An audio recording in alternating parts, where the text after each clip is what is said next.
জিয়াউর রহমান বাংলাদেশের রাজনীতিতে কয়েকটা বেসিক মৌলিক কন্ট্রিবিউশন আছে, অবদান আছে। কি কি? এক নাম্বার, তিনি বাকশালী শাসন থেকে গণতান্ত্রিক ব্যবস্থার উত্তরণ ঘটাইছিলেন।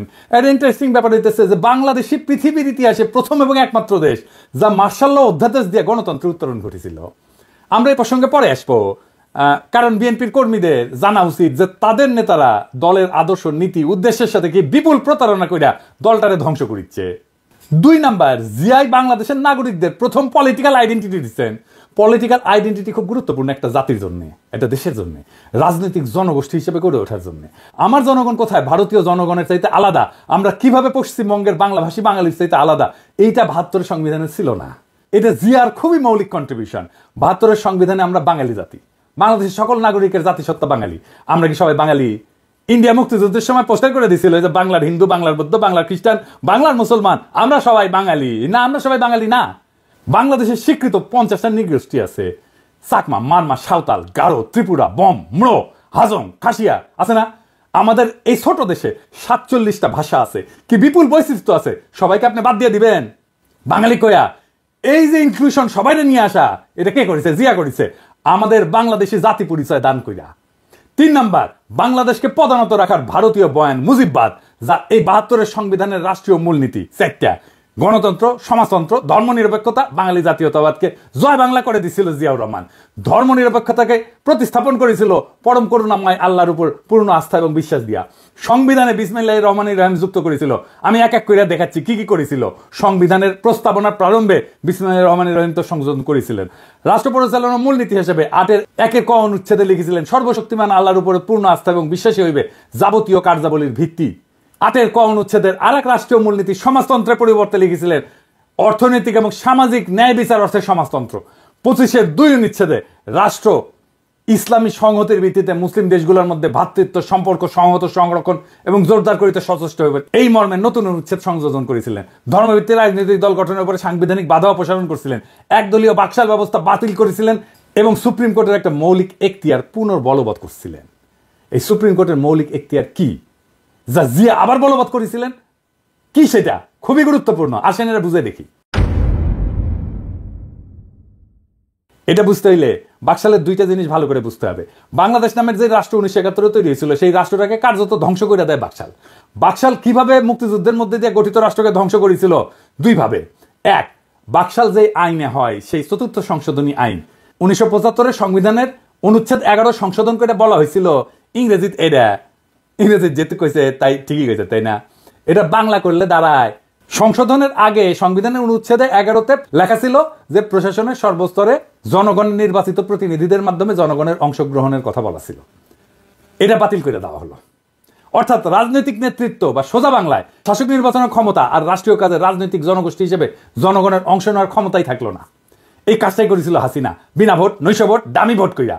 এটাই ইন্ডিয়ান প্ল্যান, যে বাংলাদেশের ভূখণ্ড থাকবে, মানুষ থাকবে, কিন্তু নেতা নির্বাচনের ক্ষমতা থাকবে না, যেটা হাসিনা করেছিল। ২ নাম্বার, সংক্ষুব্ধ কোনো নাগরিকের আদালতে যাওয়ার একটা মৌলিক অধিকার ছিল ৪৪ অনুচ্ছেদে। বাকশাল সংশোধনীতে সেই খোদ ৪৪ অনুচ্ছেদকে বিলুপ্ত করে দেওয়া হয়। একই সাথে ১০২ অনুচ্ছেদে সুপ্রিম কোর্টকে দেওয়া অধিকার, অর্থাৎ সংক্ষুব্ধ কোনো নাগরিকের আবেদন শুনতে এবং প্রতিকার দিতে নির্বাহী বিভাগকে আদেশ দেওয়ার আদালতের ক্ষমতাকেও বাতিল করে দেওয়া হয়। মানে রিট আপনি করতেও পারবেন না, আদালত রিট শুনতেও পারবে না। রিট জিনিসটাই বাতিল করে দিছিল। সোজা কথায় ৪র্থ সংশোধনী আইন রাষ্ট্রের নাগরিকের সংক্ষুব্ধ হওয়ার মৌলিক অধিকার রদ করে দিছিল। এটা জিয়া পুনরায় বলবৎ করছিলেন। এইটা আদালতের একটা মৌলিক ক্ষমতা, রিট গ্রহণ করার ক্ষমতা, রিট শোনার ক্ষমতা। এই বৈপ্লবিক পরিবর্তনটা সংবিধানে ছিল কিভাবে? ৫ম সংশোধনীর মাধ্যমে। এই যে যা যা জিয়া করছিল রাষ্ট্র গঠনের ক্ষেত্রে, তাই ৫ম সংশোধনী। শুধু তাই না, জিয়ার শাসনের বৈধতা ছিল ৫ম সংশোধনী। সেই ৫ম সংশোধনী ছিল আওয়ামী লীগ সিপিবির গলার কাটা। তাই এটার একটা ব্যবস্থা করেছে কিভাবে? এটা বাদ দিতে পারলেই অবিকৃত বাকশাল ফিরে আসে। এটাই ছিল আওয়ামী লীগ সিপিবির প্রজেক্ট। ইনফ্যাক্ট এটা ইন্ডিয়ান প্রজেক্ট। ৫ম সংশোধনী বাদ দিয়া দেয় হাসিনা আদালতের রায়। ওইটা মুন সিনেমা হলের মালিকানার রায়ের মধ্যে সামে ৫ম সংশোধনী বাতিল করে দেয় হাসিনা। ফলে জিয়ার শাসন আইনত বাংলাদেশে এখনো অবৈধ। বিএনপি যদি জিয়ার সংবিধান চাইতো মানতাম, ওই জিয়ার সংবিধান থাকলে হাসিনার ফ্যাসিস্ট শাসন চালু করতে পারতো না। জিয়ার সংবিধান হচ্ছে ৫ম সংশোধনীর সংবিধান, সেইটা বিএনপি চায় না, চায় ৭২-এর সংবিধান। নিজের ইতিহাস, নিজের ঐতিহ্যের বিরুদ্ধে দাঁড়াইতেছে বিএনপি। বিএনপির কেরা উঠিছে তাই। নিজে দাঁড়াইতেছে জিয়ার বিরুদ্ধে। এইবার বলেন, এই বিএনপি তৃণমূলের কর্মীরা আপনাদের আবেগের সাথে, জিয়ার রাজনৈতিক উত্তরাধিকারের সাথে আজকের বিএনপি বেইমানি করছে কিনা আপনি বলেন? কার জন্য করছে এটা জিজ্ঞেস করেন আপনাদের নেতাকে। কার সাথে সে জিয়ার রাজনৈতিক ঐতিহ্যের বিরুদ্ধে দাঁড়ায় মুজিববাদী সংবিধান ৭২-এর সংবিধান রক্ষার জন্য উঠা পড়া লাগছে? আমারে বলে আমি বিএনপি বিরোধী। হইতেই পারি বিএনপি বিরোধী, কিন্তু বিএনপি তো জিয়া বিরোধী হয়েছে, আমি তো জিয়া বিরোধী না। আসুক বিএনপি নেতারা আমার সাথে বাহাস করতে এই ইস্যুতে, তাদের জবাব দিতে হবে কেন তারা জিয়ার সংবিধানকে ত্যাগ কইরা মুজিববাদী সংবিধান রক্ষায় নামিছে। বিএনপির সাথে আমার শুধু না, আপামর বাংলাদেশের জনগণের বিরোধের জায়গাগুলো শুনে রাখেন, বিএনপি নেতারা শুনে রাখেন, বিএনপি কর্মীরাও শুনে রাখেন। ১ নাম্বার, বিএনপি আওয়ামী লীগকে ভোটে আনতে চায়, আমরা এটা চাই না। ২ নাম্বার, বিএনপি মুজিববাদী সংবিধানকে রক্ষা করতে চায়, আমরা এটা ছুঁড়ে ফেলতে চাই। আমরা জিয়ার সংবিধান মাইনা নিতে রাজি আছি, কিন্তু কোনোভাবেই ৭২-এর মুজিববাদী সংবিধান মানব না। ৩ নাম্বার, প্রথম আলো ডেইলি স্টারের পিঠ বাঁচাইতে আগায় আসা যাবে না, বিএনপি আগায় আসছে। প্রথম আলো ডেইলি স্টারের হোগা যারা চাটবে তাদের সাথে কোনো পীড়িত নাই, তাদের সাথে ঐক্য অসম্ভব। ৪ নাম্বার, বিএনপিকে ভারত প্রেম ছাড়তে হবে। বিএনপি ভারতের সাথে ২০১৯ সালে সম্পর্ক করতে গেছিল, পাত্তা দেয়নি ভারত।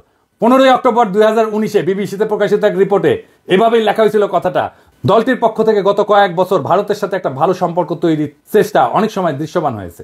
বিএনপি সিনিয়র কয়েকজন নেতা গত বছর মানে ২০১৮ সালে ভারত সফরেও গিয়েছিলেন। তাদের সম্পর্ক তৈরির চেষ্টায় ভারত সেভাবে সাড়া দেয়নি। এমনকি বিএনপির একজন অতি গুরুত্বপূর্ণ নেতা প্রকাশ্যেই বলছেন বিএনপির রাজনীতিতে ভুল ছিল, মানে ভারত প্রশ্নের রাজনীতিতে ভুল ছিল। বিএনপির রাজনীতি ভুল ছিল, খালেদা জিয়ার রাজনীতি ভুল ছিল, জিয়ার রাজনীতি ভুল ছিল, এই আস্পর্ধা কোথায় পাইছিল সেই নেতা? আমরা তখনই বিএনপিকে এলাই ভাববো, সহযোদ্ধা ভাববো, যখন এই ৪টা প্রশ্নে বিএনপি স্পষ্ট স্ট্যান্ড নেবে। এখানে পলিটিক্যাল স্ট্যান্ড নেওয়াই রাজনীতি, টেম্পো স্ট্যান্ড দখল করা রাজনীতি না।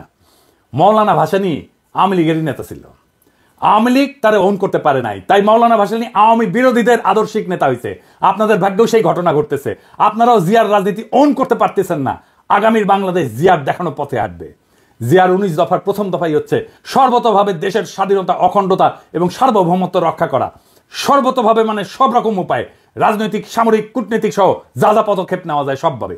এই কারণেই জিয়াউর রহমান বাংলাদেশে আধিপত্যবাদ এবং আগ্রাসন বিরোধী জনগণের নিরঙ্কুশ সমর্থন পাইছিলেন। তিনি আমাদের নেতা হয়ে থাকবেন। আমরা জিয়াকে রিপোজিশন করব পলিটিক্সে। বাংলাদেশের রাজনীতিতে আমরা জিয়ার চিন্তাকে পুনরাবিষ্কার করব, যা আপনারা পারেন নাই। রাজশাহীতে ছাত্র রাজনীতি করার টাইমে আমরা স্টার সিগারেট খেতাম, কম পয়সা, টাকা পয়সা ছিল না, তো তাই তো এক বিএনপি নেতা আমাদের স্টার সিগারেট খাওয়া দেখে তাচ্ছিল্য করে কইছিল যে ওই বিএনপি করে গল্লিক খায়, গল্লিক মানে গল্লিফ আর কি সিগারেট।